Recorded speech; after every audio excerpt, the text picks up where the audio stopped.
Okey, Assalamualaikum warahmatullahi wabarakatuh. Hari ini selamat pagi kepada tuan-tuan dan puan yang saya hormati. Hari ini saya nak sharekan berkaitan dengan bagaimana kita nak jadi millionaire, jutawan dengan secara cash is easy, ataupun kita nak wujudkan jutawan-jutawan untuk anak-anak kita. Okey, first, number one, very simple.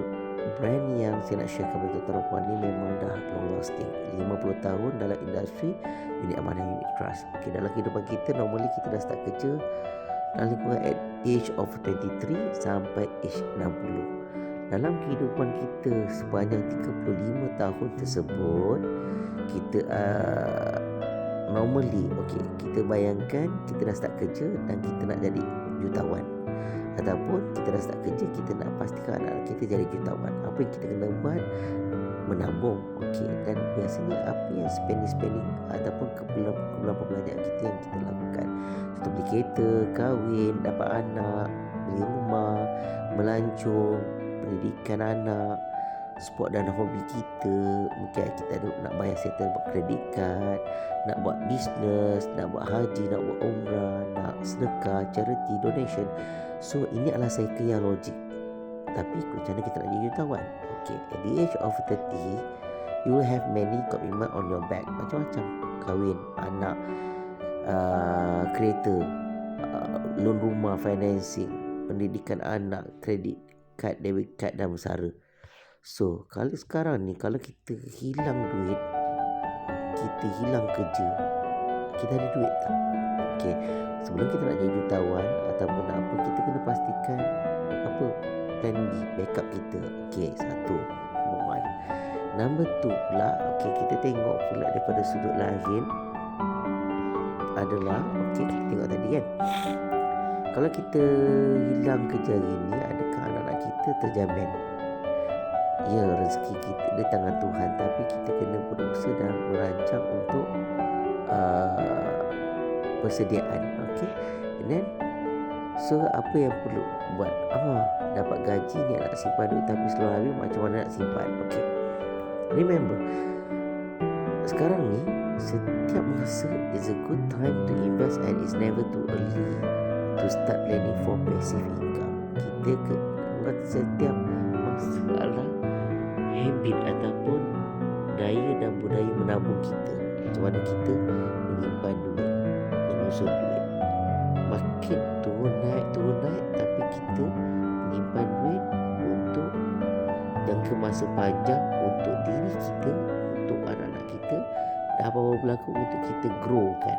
Okay, so dalam unit trust ni, dia poolkan fund tersebut, ada macam-macam syarikat multinational company, syarikat-syarikat besar yang memberi pulangan dividen dan capital gain secara terkumpul. Remember, kat sini saya nak share pada tuan-tuan tentang kita kumpul unit.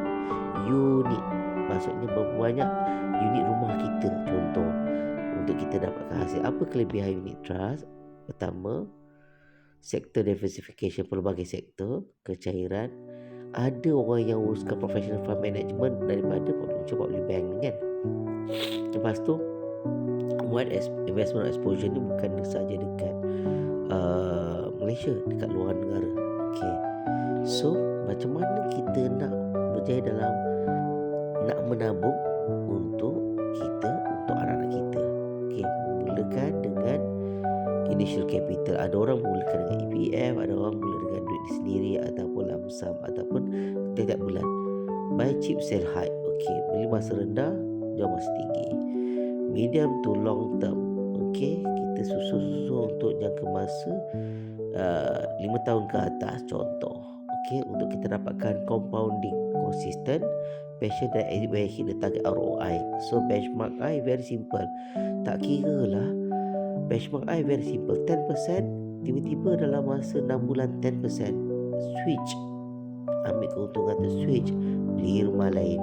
Ibarat kita ada rumah, kita beli rumah kat Damansara atau Bangsa, kau untuk switch pergi kat Morrison, beli rumah banyak-banyak, buat rumah sewa lagi. Itu konsep very simple. Okay, so dah ada pathway to successful investing. Macam mana nak buat konsisten kita menabung, average down strategi, menabung. Okay, kita ni compare dengan dividen dan bonus ASB. performance public mutual, and then your performance berapa. Okey, simpan saja. Maintain tentera perempuan. Ini I share pada tentera perempuan. Ini the real. Kita tengok masa zaman sekarang, tengok masa umur kita umur 60, apa yang kita ada, dan tengok pada masa umur 60 untuk anak-anak kita, apa yang kita ada, untuk anak-anak kita pula, untuk legasi kita. Dan macam mana dia, kalau kita buat step general holder, anything happen kat kita, dia transfer terus dan anak kita. Okay, so ini adalah smart financial plan. Okay, so financial plan ni pula adalah I settingkan benchmarking untuk target dulu public mature goal ataupun untuk retirement saving, income protection, wasiat writing, transformation. Kita ada objektif untuk kita dan untuk anak-anak kita. Okay, untuk keturunan kita. Okay, legasi kita. Smart financial plan. Alright, smart financial plan macam gini. Bezakan public mutual, kita letak apa yang kita dapat. Okay, pension fund, apa yang kita dapat. ASPF kita dapat kasa ni current account, saving account. Okay, bezakan. Ini adalah manfaat.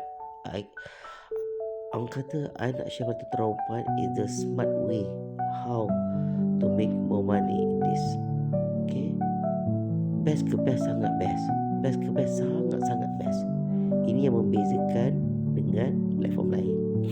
Okay, and then macam mana kita nak compose 160 ke 100 ribu. Okay, dari cara-cara dia ada fund dia. Okay, dia ada kelebihan dia ada personal accident punya insurance, dia ada term life takaful insurance. Fund mana saya akan share pada perempuan. Free wasiat. Okay, ada benefit dan macam-macam. Start to plan dan buat sekarang tentara perempuan. Ini jujur saya cakap, daripada technical, daripada team I and all my technical expertise, daripada bankers, daripada economist, daripada auditor accounting is here. Okay, saya bantu tentara perempuan, saya bantu keluarga tentara perempuan, saya bantu anak-anak tentara perempuan, keluarga kan, spouse tentara perempuan untuk grow, untuk bantu. Dan saya bawa, insyaAllah saya bawa kepada tentara perempuan untuk menabung cara Warren Buffett. Okay, thank you very much.